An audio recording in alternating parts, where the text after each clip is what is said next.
On इथे आलेल्या सर्व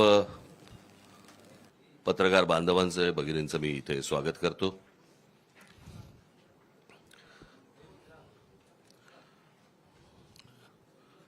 माझे मित्र संजय राऊत यांनी आता वारंवार उल्लेख केला 20 वर्षानंतर राज ठाकरे आले। 20 वर्षानंतर मला खरं तर 20 वर्षानंतर सुटून आल्यासारखं वाटतंय। 20 वर्ष जेलमध्ये होते, आज पहिल्यांदा सुटून आलेले आहेत, आपण त्यांचं स्वागत करूया। आज मी खूप वर्षानंतर मी शिवसेना भवनमध्ये आलो।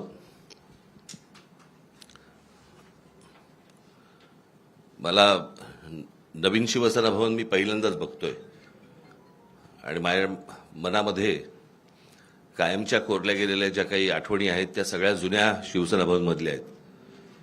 त्याच्यामुळे आता कुठे काय होतं हेच आता मला आता समजत नाहीये किंवा कळत नाहीये।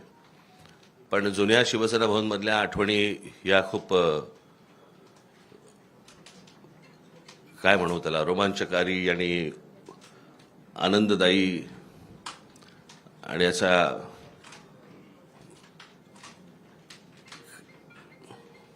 त्या आठवणींना म्हणजे मी तुमच्यावर जर बसलो मी तर इतक्या गोष्टी मला तुम्हाला सांगता येतील पूर्वीपासूनच्या। म्हणजे त्या 77 साली मला असं वाटतं शिवसेना भवन झालं आणि 77 सालीच त्यावेळेला ती जनता पक्षाचं सरकार आलं होतं आणि मग इथून तिकडे ती सभा ह्यांची आटपल्यानंतर इथे शिवसेना भवनवरती दगडफेक झाली होती।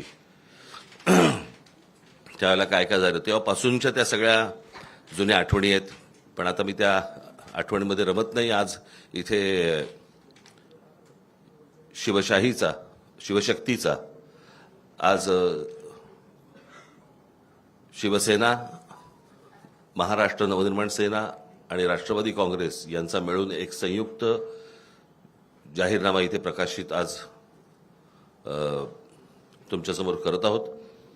मला असं वाटतं आदित्य ठाकरे आणि अमित ठाकरे यांनी त्या दिवशी या जाहीरनाम्यामध्ये वचननाम्यामध्ये या काय गोष्टी आहेत हे मला असं वाटतं आपल्यासमोर त्या दिवशी सांगितलेल्या आहेतच।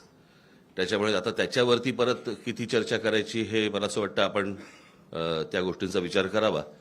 या व्यतिरिक्त जर समजा आपल्याला काही इतर प्रश्न असतील मला असं वाटतं सन्माननीय उद्धव ठाकरे आपल्याशी बोलतीलच, परंतु त्यानंतर जे काही आपल्या मनामध्ये काही प्रश्न असतील ज्याची उत्तरं आम्ही देऊ शकत असू तर आम्ही जरूर देऊ। धन्यवाद।